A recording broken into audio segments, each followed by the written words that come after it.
Assalamualaikum Besti, terima kasih ya sudah mau subscribe channel aku. Oh ya, jangan lupa klik juga tombol notifikasinya agar tidak ketinggalan video cerita bergambar dari saya. Di sebuah desa, hiduplah keluarga Pak Sumarno, yang dimana ia mempunyai dua anak, perempuan yang bernama Nisa dan yang kecil bernama Rani. Sedangkan istrinya bernama Lia. Pada waktu itu, kampung mereka dihebohkan dengan makhluk yang mengerikan, yaitu lampor. Karena salah satu warga pernah melihat lampor si keranda terbang melintas kebun desa saat ketika waktu maghrib. Namun, para warga tidak percaya. Keesokan malam harinya, Pak Sumarno dan istrinya pergi keluar rumah karena ada keperluan mendesak. Jadi tinggallah kedua anak Pak Sumarno di rumah karena desa mereka melarang membawa bayi keluar rumah saat malam hari. Lia selaku istri Pak Sumarno berkata dengan anak pertama mereka, "Duk, jaga adikmu. Ibu dan bapak pergi sebentar. Apapun yang terjadi, jangan tinggalkan adikmu sendirian." Namun, ketika Pak Sumarno pergi dengan istrinya, tak lama kemudian Rani, anak mereka yang masih bayi, tiba-tiba menangis tanpa henti. Nisa sudah berbagai cara untuk mendiamkan adiknya itu, namun tidak berhasil. Ternyata tangisan sang adik mengundang lampor.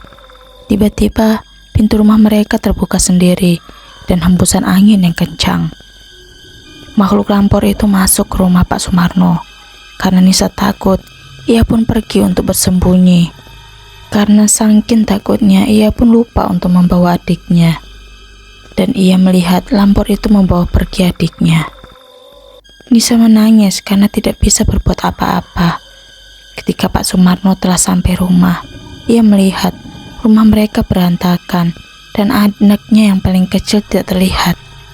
Nisa pun langsung memeluk sang ibu dan berkata adiknya telah pergi di bawah hantu lampor. Seketika itu ibunya sangat syok dan menerima kenyataan kalau anaknya yang kecil sudah hilang di bawah lampor.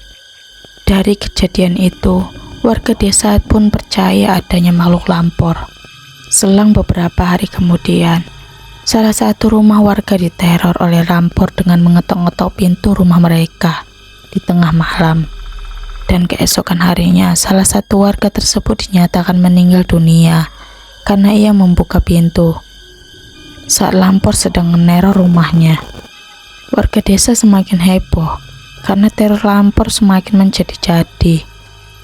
Para warga sepakat untuk mengadakan ronda malam untuk menjaga keamanan kampung mereka. Karena mereka percaya jika lampor datang ke kampung mereka, mereka wajib membunyikan pentungan bambu supaya lampor tersebut pergi. Saat giliran Pak Sumarno berjaga di pos ronda, tiba-tiba mereka melihat keranda terbang melintasi pos ronda mereka untuk kembali meneror dan memakan korban selanjutnya. Ketika mereka melihat sosok lampor, Pak Sumarno langsung membunyikan pentungan bambu yang ada di pos ronda untuk mengusir lampor, dan alhamdulillah sosok lampor itu pun pergi.